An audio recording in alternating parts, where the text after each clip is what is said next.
excelente cirujano de manos, no porque sea amigo mío.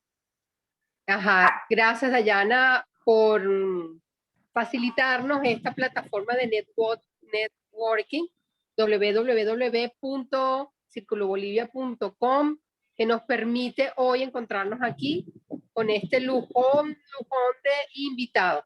El doctor Carlos Morales tiene un currículum extensísimo, sin embargo, lo único que me pidió es que les dijera que es venezolano, que es cirujano de mano egresado del Hospital Miguel Pérez Carreño y que está actualmente radicado en Chile, en una provincia o pueblo, no sé cómo se llama, que se llama Curicó, y que es el cirujano de mano del Hospital Sala que está aquí. Él hace muchas cosas, él tiene un fenomenal, pero bueno, si eso es lo que él quiere que digamos de él, lo vamos a respetar. Lo que sí puedo decirle es que es un excelente papá de dos criaturas impresionantes, que tiene una familia hermosa, una esposa bellísima, creo que 3 perros bellos, una familia fenomenal, que Dios la bendiga, y que es deportista, sí, pero súper con la bicicleta. Es lo más que me atrevo a decir adicional a lo que él me pidió. Él va a hablar sobre cirugía de mano en época de COVID.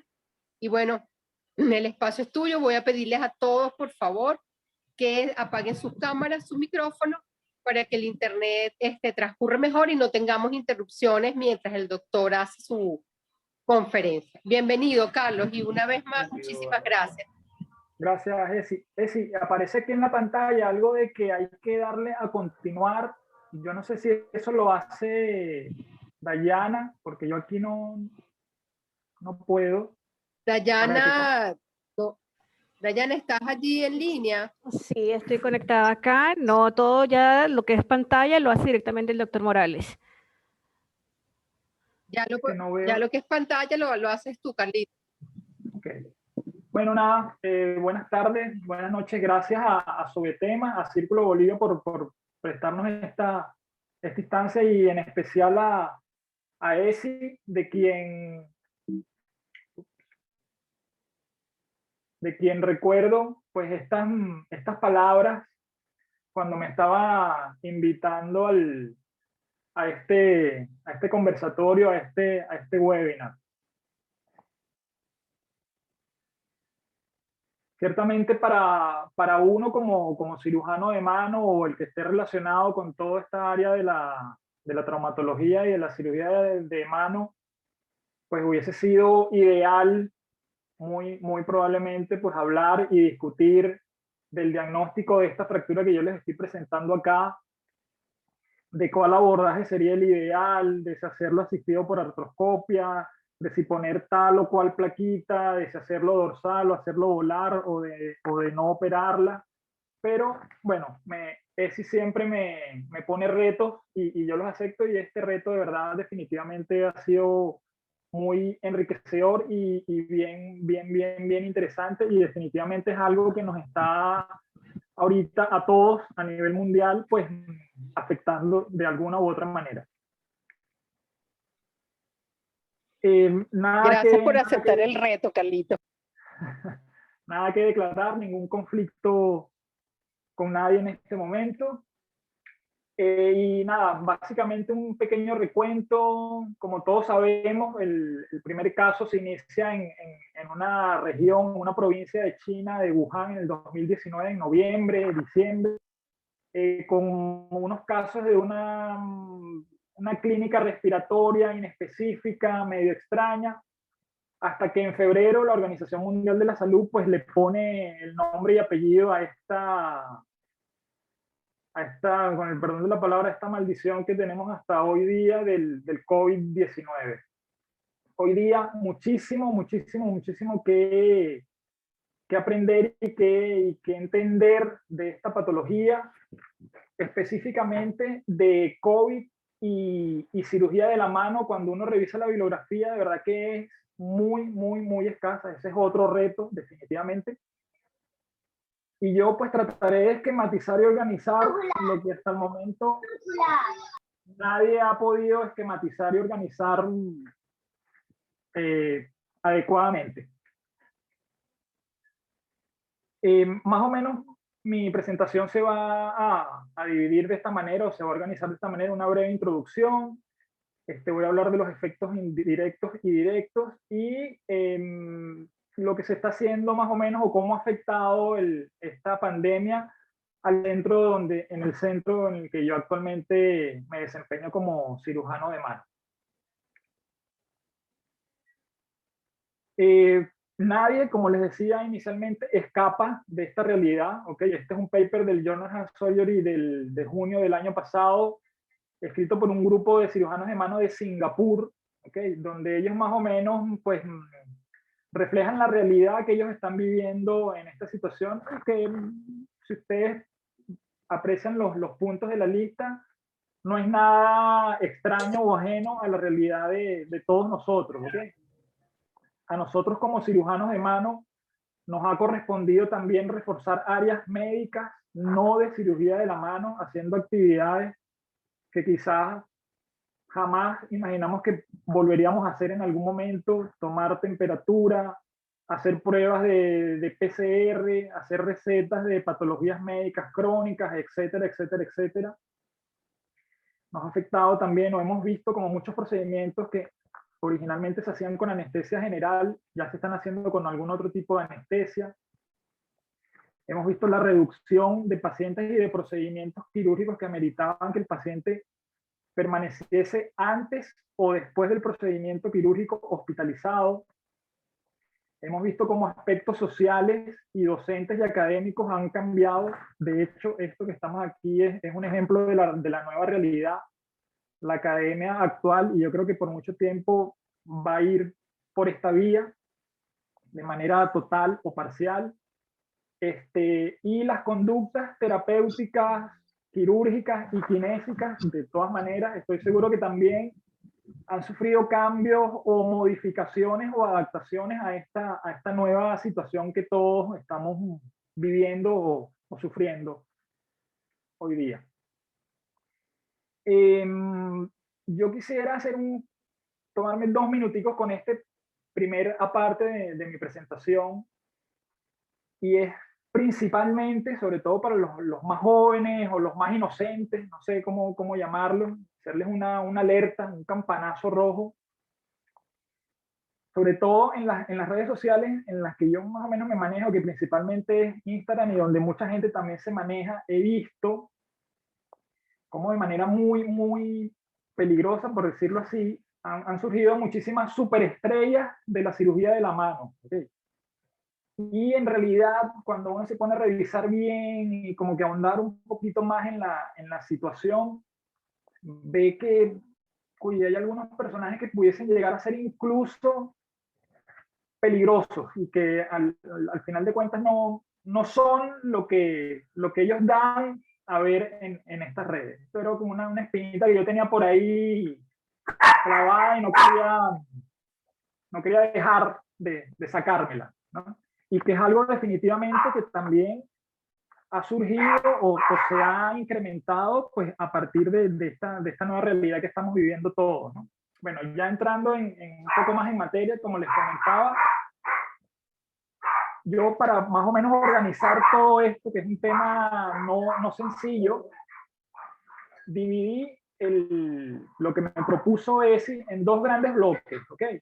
Los efectos indirectos que ha tenido el COVID sobre la cirugía de la mano, y efectos directos. ¿Okay? Fíjense, en los efectos indirectos, a su vez, los subdivide en un grupo que pueden ser prevenibles, o que hay que prevenir, en un grupo que hay que revisar, ¿okay? Y en un grupo que hay que difundir. ¿Okay? Este primer grupo de prevención, cuando empecé a revisar la bibliografía y como que empaparme en el tema, me llamó por sobremanera, fíjense, este tipo de lesiones que ocurren en los pacientes que por su patología respiratoria y por su compromiso respiratorio tienen que ir a terapia, y son colocados en la famosa posición en prono. Y este es un estudio, el que yo les estoy enseñando acá, que hizo un grupo italiano en Milán. Y fíjense que los resultados son lesiones debido a la posición en prono prolongada de raíces nerviosas e incluso de plexo, y son lesiones no despreciables. Fíjense que la gran mayoría de este estudio son axonognesis, ¿ok? Que son lesiones a tomar en cuenta. Y lo más interesante, si ustedes podrían decir, bueno, son 7 casos, es una casuística muy pobre, muy poca, pero estos 7 casos fueron en apenas 2 meses, ¿ok? Este grupo de trabajo, en el desarrollo que ellos hacen de su estudio, pues mencionan que debido a ese apuro, a esa urgencia en responder a la pandemia de alguna manera, pues muchas veces se termina ingresando a los centros hospitales, en este caso a las unidades de terapia personal no tan capacitado, lo cual termina originando que los pacientes pasen muchísimo tiempo en esa posición, no se rotan, no se cambian, pasan incluso a más de 16 horas al día. Y fíjense, ya a pesar de que pasan más de 16 horas al día, ya con 45 minutos que una estructura nerviosa esté comprimida, empiezan ya a presentarse microcambios estructurales, y pues ya con mucho más tiempo que transcurre, pues ya se establece una lesión estructural macroscópica propiamente tal, ¿okay? Obviamente estos pacientes, la gran mayoría también pues presenta factores de riesgo, muchos son diabéticos, obesos, hipertensos. Y en este estudio también a resaltar, no se menciona, sin embargo, cómo evolucionaron estos pacientes. Simplemente ellos pues hacen la casuística de estos pacientes, pero no describen cómo evolucionaron y cómo se manejaron, si fue un manejo no quirúrgico, si se hizo algún procedimiento quirúrgico o kinésico. Este grupo al menos no lo describió. Este es otro estudio también de un grupo inglés en Birmingham, en el hospital de la Reina Elizabeth. Okay, aquí ya aumentó un poquito más la casuística, 15 pacientes, 30 lesiones, principalmente el nervio ulnar fue el más afectado. Eso se entiende pues por la posición y la actitud que toman estos pacientes al ser colocados en prono. Y la segunda lesión más frecuente fue la del plexo braquial. ¿Okay? Estamos hablando de lesiones de verdad de gravedad. ¿Okay? Y fíjense que hubo incluso 3 casos en los cuales hubo una luxación glenumeral neurológica. ¿Okay? Estamos hablando de lesiones de verdad de importancia que van a sumar una morbilidad importante a un paciente que ya de por sí está comprometido, pues está enfermo ya. En este estudio, el manejo que se le hizo a estos pacientes tampoco se describe, sin embargo, ellos mencionan un poco más de la evolución, y ellos dividen a los pacientes o al tipo de lesión que sufren los pacientes en 2 tipos, la de alto grado y la de bajo grado. Los pacientes que ellos en esta tabla determinan que sufrieron una lesión de bajo grado son pacientes que antes de las 6 semanas ya presentan una remisión completa o casi completa de esa clínica neurológica periférica. Y las de alto grado, pues persiste la clínica por más de 8 semanas, de 6 a 8 semanas. Aquí importante el aspecto a resaltar en este caso en específico, pues es lo determinante que uno como cirujano de médico, a través de la comunicación y la prevención con el equipo de terapia, e incluso más determinante, diría yo, por parte del kinesiólogo, el fisioterapeuta, pues en cuanto a la prevención y manejo, de hecho, de este tipo de lesiones, que como pueden haber visto, pues no son menores. ¿Okay? Otro de los efectos secundarios a difundir. Fíjense, este es un grupo surafricano. ¿Okay?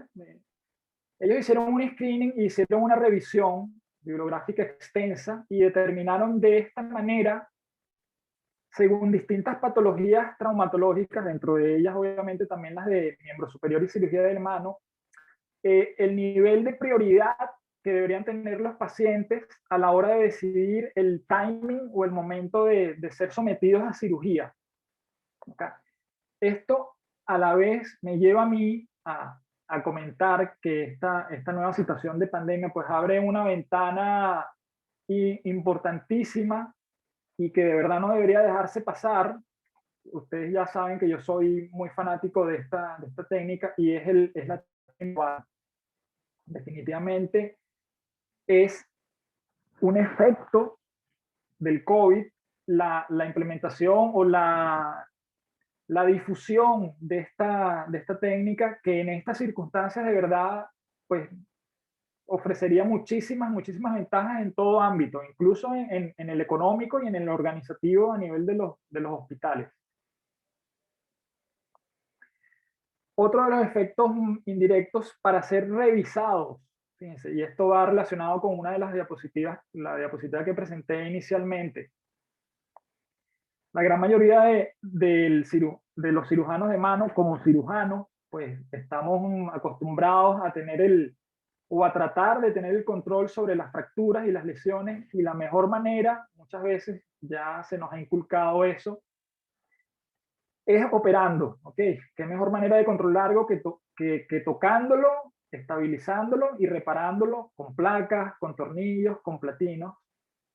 Sin embargo, eso también ha cambiado con la situación actual y muchas veces lesiones que uno quisiera operar por la circunstancia en que estamos actualmente, pues termina manejándola de una manera en que un par de años atrás, pues no sería definitivamente la primera opción.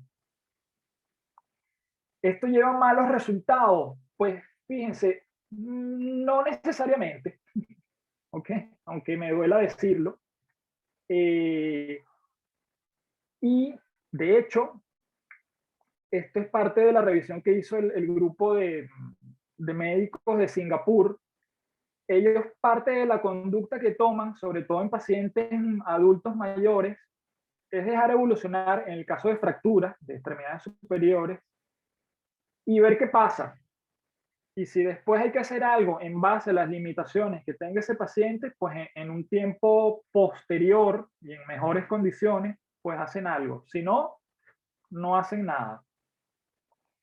Y por ejemplo, pues aquí tenemos la evolución de ese primer caso, de esas primeras radiografías que yo les presenté. Fíjense, esta señora tiene ya desfracturada aproximadamente unos 3, 4 meses y esta es la función que ella tiene con 0 dolor y con esas radiografías que de verdad espantarían pues a cualquier cirujano de mano, a cualquier traumatólogo, a cualquier kinesiólogo, a cualquier fisioterapeuta. Pero pues estamos en una nueva realidad. En ningún momento, eso quiero que quede claro, yo estoy diciendo que no vamos a operar ninguna fractura y que a todas le vamos a poner un yeso y no las vamos a ni siquiera intentar de reducir y que van a ir bien todas. Lo que yo quiero es que quede la idea de que hay que abrir un poquito más la mente y como dije al principio, ir adaptándonos.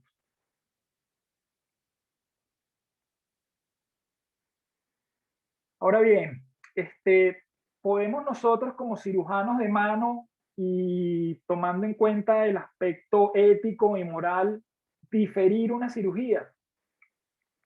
Pudiese que sí, pudiese ser que sí. Este es un grupo norteamericano, ¿okay? Publicaron en la Journal of Surgery versión americana en enero de este año, lo que ellos denominan el safely delay, o algo así como retrasar la cirugía de manera segura, podría ser la traducción si se quiere. Y ellos establecen para su plan de trabajo 3 principios. ¿Okay?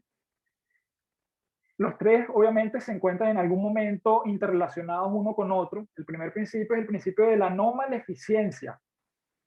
Básicamente a lo que se refiere es que en base a la expertise que tenga el equipo de trabajo de cirujanos de mano y al respaldo bibliográfico, obviamente, determinar si ese esperar va a ser mejor o peor que el no esperar. Y en base a eso, pues determinar si ese timing quirúrgico puede tomarse semanas o meses o no. El otro principio que aplica este grupo de trabajo es el principio de la beneficencia, en el cual básicamente pues ellos determinan si esa espera o ese timing, delay en la resolución quirúrgica va a implicar una desmejora en la calidad de vida de ese paciente. De ser así, pues tampoco es recomendable el esperar. Y el tercer principio que ellos utilizan es el principio de justicia, en el cual ellos mencionan que pues ciertamente para algunos pacientes podría ser conveniente el retraso de una cirugía. Eso aquí en Chile se ve más o menos con el tema de las licencias, pero sin embargo para otros pacientes pues definitivamente no les convenga estar esperando 1 o 2 semanas porque en realidad necesitan pues trabajar, son sustentos de familia, etcétera. Esto es delicado, este tema, porque se podría prestar, si ustedes lo analizan con frialdad, pues algún tema de discriminación en una u otra manera. Entonces es un tema delicado, pero considero yo que de verdad es una ayuda definitivamente en estos momentos para poder establecer en qué momento pues operar al paciente o si puede esperar esa cirugía. Otros efectos indirectos a los que todos hemos sido sometidos en algún momento de esta pandemia, la sobrecarga de trabajo, ¿okay?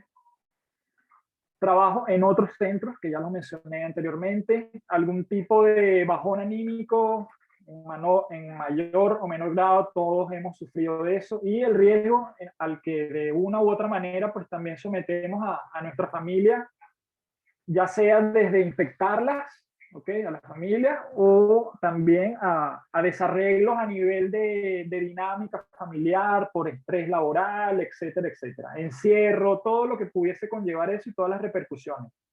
Es un camino muy largo el que queda todavía por recorrer y definitivamente estos otros efectos indirectos pues van a continuar, definitivamente.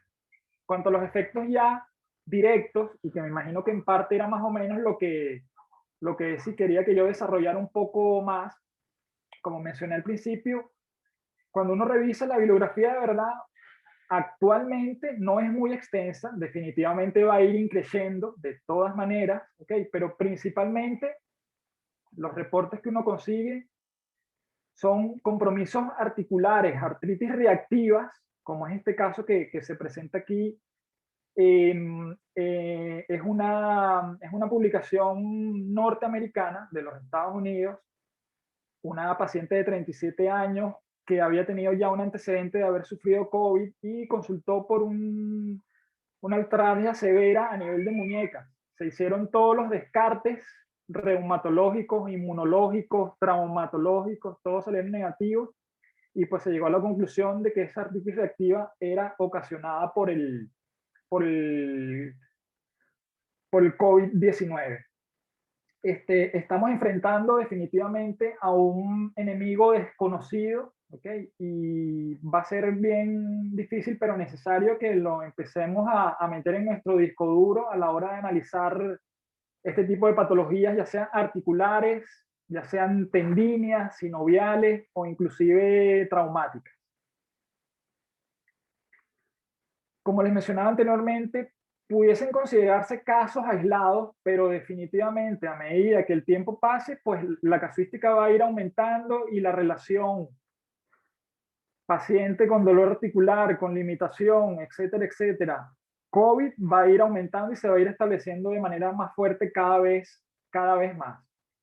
Este es otro estudio de 7 pacientes donde se llegó al diagnóstico preciso también de que esa afectación a nivel articular, no solo a nivel de miembros superiores, como pueden ver, sino de inferiores también, rodilla y tobillos, estaba totalmente relacionado o causado por el COVID o COVID-19.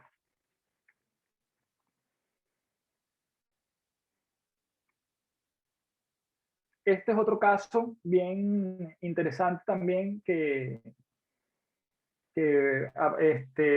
pude evaluar en la revisión que hice bibliográfica, en un síndrome compartimental también relacionado a una lesión previa por el COVID. y casos también ya de muchísima mayor gravedad, como son estos casos de isquemia digital. Este primer caso que se reporta acá, este también es el otro journal del journal de Hand Surgery, versión americana del junio del 2020. Son 2 casos por pacientes que estuvieron en terapia intensiva y desarrollaron esa isquemia terminal de los dedos de la mano. Y hay otro reporte chino en los cuales la casuística es de 7 casos. No es una bibliografía impresa, es un reporte en internet. ¿Qué estamos haciendo en mi hospital? Y con esta foto aprovecho de enseñarles a esa doctora que está de blanco. Es la única anestesióloga de mi hospital que, como dicen aquí en Chile, me apaña con los Wallan. De resto, me odian cada vez que les menciono esa palabra, pero esta doctora, de verdad, hay que reconocerlo, me ha ayudado muchísimo en ese sentido. No puedo decir el nombre porque esta foto no está autorizada por ella. Bueno, no escapamos de la realidad, como nadie escapa a nivel mundial, pues nosotros en nuestro hospital de Curicó tampoco escapamos. Las medidas que se toman en nuestro servicio son medidas dinámicas que cambian casi a diario según la epidemiología de este bicho, según los casos que aumentan o disminuyen. Y más adelante pues les conversaré un poquito de qué estamos haciendo y qué está pasando con la mano traumática aquí en mi hospital. Fíjense, como mencioné actualmente, mi hospital tampoco escapa de este increciendo en la actividad académica y científica. El número de casos y el número de discusiones científicas y de actividades docentes dentro del servicio ha aumentado de manera impresionante. Y con respecto a la parálisis por la posición en prono del paciente, ya iniciamos, y eso pues en todo caso te lo debería agradecer a ti, Jessy, porque te soy sincero, de no haber hecho yo esta revisión en mi vida, o por lo menos no en un periodo de tiempo corto, yo me hubiese enterado de esta relación de la posición prona y todo este tema. Estamos haciendo ya nuestra propia casuística y entablando ya pues actividades y trabajos y retroalimentación con todo el equipo de terapia, pues para prevenir que este tipo de lesiones pasen en los pacientes que nosotros tenemos en nuestras unidades aquí de terapia intensiva del hospital de Curicó. Con la mano traumática, quería resaltar un caso en específico o una entidad en específica que sobre todo por acá, por el centro sur de Chile, es muy frecuente por el clima, sobre todo en invierno, y es esta arma que es, para mí, en lo personal, es un problema de salud pública aquí en Chile. Y aquí se llama, es un esmeril, aquí le dicen el famoso galletero, y con este tema del COVID y el encierro, pues la gente ha aumentado el tiempo dentro de su casa y por ende la cantidad de actividades dentro de su casa. Y esas actividades pues implican el uso de esta herramienta. Y el número de lesiones, que ya de por sí era alta, pues se ha incrementado de manera significativa también, y estamos también poniéndole números a esto. No les quiero dar números ahorita porque no me parecería serio estar hablando aquí de cuestiones parciales, pero los resultados que estamos medio viendo ya pues son, por decirlo de alguna manera, alarmantes. Todo ocurre por una razón. Estas fotos se las pongo yo acá. Esto fue, qué sé yo, 2 meses, poco más, poco menos, antes de que ya se diagnosticara o se diera a conocer que entró el COVID. Esta era mi preparación para el maratón de Tokio 2019, algo así. En altura, este es un sitio turístico en Santiago donde se hace esquí espectacular. Yo llevaba ya aproximadamente 6 meses, más o menos, con un entrenador de este tipo, preparando ese maratón, faltando 2, 3 semanas, no más de eso, para yo montarme en mi avión e irme a Tokio a ganarle a todos los keniatas. estaba haciendo una sesión de velocidad en la pista y de repente en una de las series que me correspondía siento un dolor, el peor dolor que yo he sentido en mi vida, en la región glútea. Terminó mi entrenamiento ese día, el dolor persistía, no podía caminar, mucho menos correr. Fui a hacerme una resonancia, un reporte de un desgarro del glúteo medio, 300.000 diagnósticos más, me enteré de que tengo una displasia leve de cadera, o sea, un informe que en mi vida había visto yo un informe tan horrible. Una semana, 10 días después de eso, llega el anuncio de que el maratón de Tokio había sido suspendido por la pandemia COVID. Y me salvé yo, pues, de perder mi cupo por no ir a correr por estar lesionado. Así que todo en esta vida tiene alguna razón, es alguna manera quizás personal reconfortante de entender por qué nos está pasando esto. Me gustaría que les quedara a todos de verdad muy claro que definitivamente el COVID no solo afecta a los pulmones, cosa que yo creía cuando conversé con Esi hace 3, 4 semanas cuando me invitó a este webinar. Hoy día la cirugía de mano definitivamente no escapa del COVID. Perdón. Y definitivamente el COVID-19 y su diagnóstico debe ser parte obligatoria del diagnóstico diferencial cada vez que enfrentamos en nuestra consulta como cirujanos de mano o como kinesiólogos o como traumatólogos o como fisioterapeutas o como médicos generales. Ese paciente que llega con ese dolor de muñeca o de codo atraumático que hasta hace 2 años, pues nosotros se lo podíamos atribuir a una artritis reumatoidea, a una artritis inespecífica, a un Decker-Vein, pues pensar que el COVID definitivamente es una probabilidad seria como factor etiológico de esta posible compromiso tendíneo o articular. No me queda más que agradecer nuevamente a Esi por sacarme de mi zona de confort. Y pues nada, dejar que ese comentario que le hice en aquella oportunidad, anularlo totalmente y agradecerles a todos por haberme acompañado y de verdad con el mayor de los gustos y con toda confianza en mi correo o en Instagram, los que estén interesados con la bibliografía que les presenté, les puedo enviar los artículos completos, totalmente completos, o cualquier duda o comentario que tengan, con toda confianza hacérmelo. Tengan la seguridad de que la posibilidad de que les responda que no sé y que no tengo idea es alta. Yo no soy como las estrellas esas que les mencioné al principio, que lo saben todo.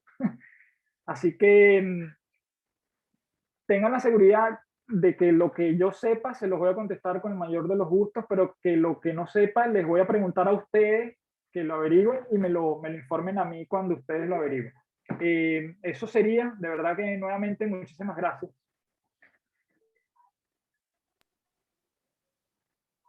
Gracias, Carlos, de verdad que ha sido un verdadero honor, un verdadero placer.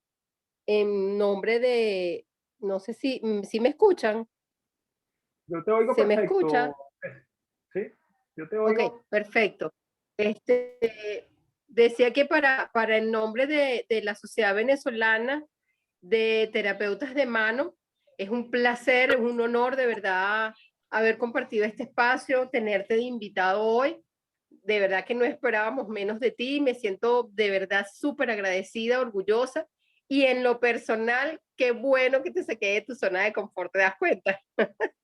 Siempre salir de la zona de confort trae sus beneficios, sus buenos resultados. Yo voy a hacer, aquí tengo anotaditas 3 reflexiones, pero primero quiero revisar el chat a ver qué dicen por aquí. Además de darte las gracias, felicitarte, muy buena presentación, felicidades doctor, un saludo, muchas gracias Doc por sus explicaciones claras, excelente presentación, gracias doctor Morales, gracias Esi. Bueno, hasta el momento esos son, parece que quedó muy claro, porque no hay preguntas, solo felicitaciones. Sí, quiero, fíjate, yo tengo aquí lo que te dije en la medida que te iba escuchando, como que unas reflexiones que anoté cuando vi esa rayos X, que si no me equivoco, fue una de las que mayor seguidores y likes has tenido en tu cuenta. De hecho, ibas contando y no sé cuántos K lograste cuando posteaste esa foto. Y en definitiva, mira los resultados. Una mano que hasta el momento se está portando muy bien, funcional, algo que uno no espera. Sin embargo, en la conclusión a la que uno inevitablemente llega es que no hay patologías, no hay enfermedades, hay seres humanos y cada ser humano definitivamente responde de una forma distinta y que definitivamente también el peso que tiene el poder del querer hacer las cosas, el poder de la mente y del espíritu, que eso está también contemplado últimamente, pues pesa más que lo que puede hacer el cuerpo, ¿no? Eso por un lado. Por otro lado, también recordaba cuando estabas hablando de todo lo que puede ocurrir en consultas, en nuestras consultas, que tú hablabas de que esos dolores tipo artríticos, pero sin ningún tipo de trauma, sin ningún tipo de antecedente de tipo reumatológico o metabólico en sí, uno puede pensar en COVID-19 y recordé un post que hizo el doctor Serizawa acerca de una paciente que post-COVID presentó una distonía mioclónica, pero bárbara, bárbara, impresionante, y de hecho él tuvo que tratarla con toxina botulínica. Y una chica joven, creo que son 32 años, y mira, o sea, el COVID hizo esto, y bueno, mira, ahora es que hay tela para cortar con el tema COVID.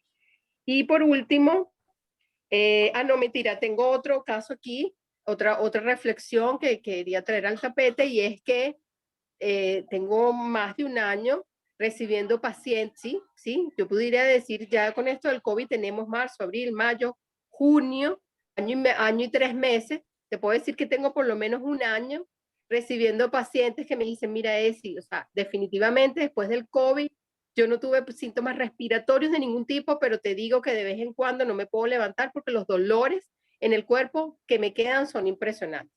Unas artralgias que reportan los pacientes que no tienen cabida porque no es artritis, no es nada, no es gripe, simplemente reacciones del cuerpo ante el virus que quedó en remanente allí. Y bueno, por último, rescatar lo que tú vienes defendiendo ampliamente por tus redes sociales y que yo lo mencionaba en el live con el doctor Abraham Marsal y con Antonio, ese primer live que tuvimos el miércoles de la semana pasada en el marco de las jornadas del primer aniversario SMM, y es el uso de la técnica de Wallan por parte de ustedes, los cirujanos de mano, y que minimizan definitivamente los riesgos de contagio porque minimizan el tiempo de estadía del paciente allí en las centros de salud, y además es una técnica que es muy económica. De verdad yo me quedé impresionada, yo que he tenido la oportunidad en Centro Médico de la Mano de entrar en varias cirugías y veo que cuando contrastas lo que es el torniquete y los bloqueos por parte de los anestesiólogos versus el Wallan, donde matas 2 pájaros de un solo tiro, es una cosa impresionante. Y el hecho solo de no tener que intubar al paciente y simplemente que hacer esa preparación del Wallan, de verdad yo, que no soy cirujano de mano, simplemente soy una terapeuta que entra allí para aprender y saber qué es lo que voy a recibir después con ese paciente, me quedo sorprendida, gratamente sorprendida, déjame decir. No sé todavía por qué el Wallan representa un dolor de cabeza para algunos cirujanos, no entiendo por qué hay esa querella, no se lo sabrán ustedes los médicos cirujanos, pero definitivamente a mí, en medio de mi ignorancia, me parece que el Wallan es una técnica maravillosa y que en estos tiempos de COVID, pues resulta la mejor elección de forma indiscutible. De verdad que sí. Bueno, déjame ver si hay más preguntas o más comentarios aquí en el chat. Mientras, si quieres, vamos a ver aquí. Buenas tardes, excelente iniciativa. Gracias desde La Plata. Muy buena presentación, doctor Morales. Bueno, mira, creo que no hay preguntas, solo felicitaciones, todo quedó claro. Yo estoy muy satisfecha, estoy muy contenta y no sé si quieras decir algo más para finalizar. No, de verdad, muchísimas gracias y muchísimas gracias a los que asistieron. De verdad que un sábado 6 de la tarde se entiende que para algunos es complicado, ¿no? Quieren estar con su familia después de una semana de trabajo, qué sé yo, y pues reconocer ese sacrificio, en cierto modo, que se hace. Y nada, ojalá que les haya quedado claro el mensaje como yo no lo tenía claro, de que definitivamente sí, el COVID de verdad lesiona las manos y hay que estar pendiente de eso, hay que estar pendiente de eso. Sí. Bueno, te puedo decir que de la junta directiva somos 7 personas y de las 7 solo 2 nos pudimos contactar, que fuimos la licenciada Lenny Gallardo y mi persona. Los otros 5 colegas, el internet no les dio chance de dejarlos participar. Creo que Beli intentó, estuvo un ratito, pero ya no pudo estar más, pero es porque el tema internet ha estado rudo. Pero Vale. no porque no hayan querido estar aquí, No, todos vale, hubiésemos por querido favor. acompañarte, pero sabes que las puertas de Sobetema seguirán siempre. Ah, mira, Rosa Marina está diciendo que lo logró, que está presente. Bienvenida, Muchas Rosa gracias, Marina, nunca es tarde.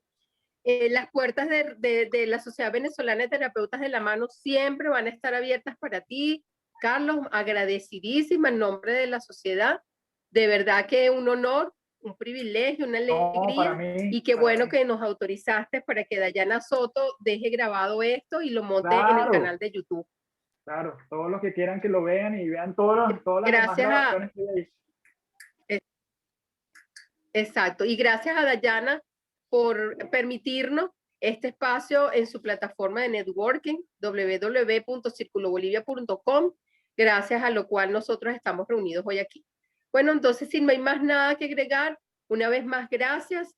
Lo único que puedo decir es que el día lunes tenemos un live donde van a estar conversando la licenciada Lenny Gallardo, el licenciado Antonio Díaz y la doctora Yuruani Guerra, anestesióloga, el tema de la fibromialgia.